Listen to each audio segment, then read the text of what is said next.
SPB சரண் அவர்கள் சமீபத்தில மித்ரா கிட்ட பேசியிருக்காரு அப்படின்னும், கூடிய சீக்கிரமே அவங்களுக்கு உதவி பண்ண போறாரு அப்படிங்கிற மாரியான தகவல் தான் சமீபத்தில கிடைச்சிருக்கு.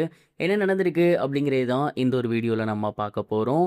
சரிகமபா லிட்டில் சாம்ப் சீசன் 5ல கலந்துக்கிட்டவங்க தான் மித்ரா அவர்கள்.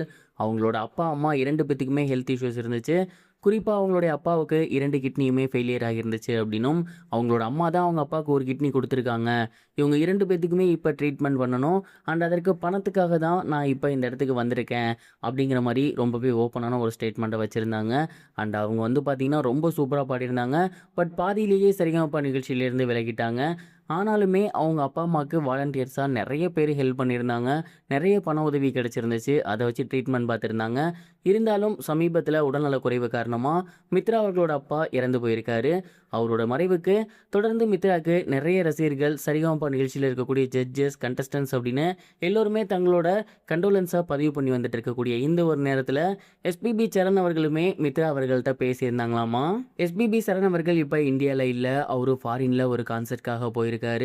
இந்த ஒரு விஷயத்த கேள்விப்பட்ட உடனேயே அவரோட அசிஸ்டன்ட்ஸ் இருப்பாங்க இல்லையா? அவங்கள கான்டாக்ட் பண்ணி மித்ராவ நேரடியா போய் பார்க்க சொல்லியிருக்காரு. அப்ப மித்ரா கிட்ட ஃபோன் குடுத்து அவங்க கிட்ட நெறைய விஷயங்கள் பேசியிருக்காரு. குறிப்பா, "மித்ரா நீ கவலைப்படாத. அப்பா வந்து எங்கேயும் போல உன் கூட தான் இருக்காரு. அப்பாக்காக நீ நெறைய விஷயங்கள் பண்ணியிருந்த.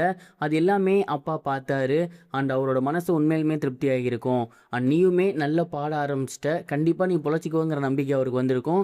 ஸோ நீ இதுக்கப்புறம் உங்க வீட்ட பார்த்துக்கோ. உனக்கு ஹெல்ப் பண்ண சரிகமபா டீம் இருக்கு. ஒரு அப்பாவா நான் இருக்கேன்.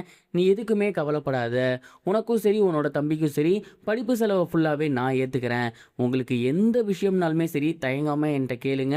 படிப்பு சம்மந்தமா எதுனாலுமே நான் பண்ணுவேன்." அப்படிங்கிற மாரி நம்பிக்கை குடுத்திருந்திருக்காரு. இந்த ஒரு விஷயம் சமீபத்தில வெளியாகி சோசியல் மீடியால ரொம்பவே வைரலா போய்க்கிட்டு இருக்கு. இத பத்தி நீங்க என்ன நினைக்கிறீங்க? மறக்காம கமெண்ட் பாக்ஸ்ல ஷேர் பண்ணுங்க. இது ஒரு புறம் இருக்க, ஜனநாயகன் படம் நாளைக்கு ரிலீஸ் ஆக போகுது. இந்த படம் குறித்து வினோத் என்ன சொல்லியிருந்தாரு அப்படின்னா, விஜய் சார் இந்த ஒரு படத்த பண்ணலாம் அப்படின்னு சொன்ன உடனேயே அவர்கிட்ட நான் ஏன் ரீமேக் அப்படிங்கிற ஒரு கேள்வி கேட்டிருந்தேன். அதற்கு இந்த படத்துல ஏகப்பட்ட முக்கியமான விஷயங்கள் இருக்கு அப்படின்னு அது எல்லாத்தையுமே எக்ஸ்பிளைன் பண்ணாரு. உமன் எம்பவர்மெண்ட் ரிலேட்டடா நெறைய விஷயங்கள் இருக்கு. என்னோட கடைசி படம் இதுவா தான் இருக்கணும் அப்படின்னு நினைக்கிறேன்னு சொல்லியிருந்தாரு.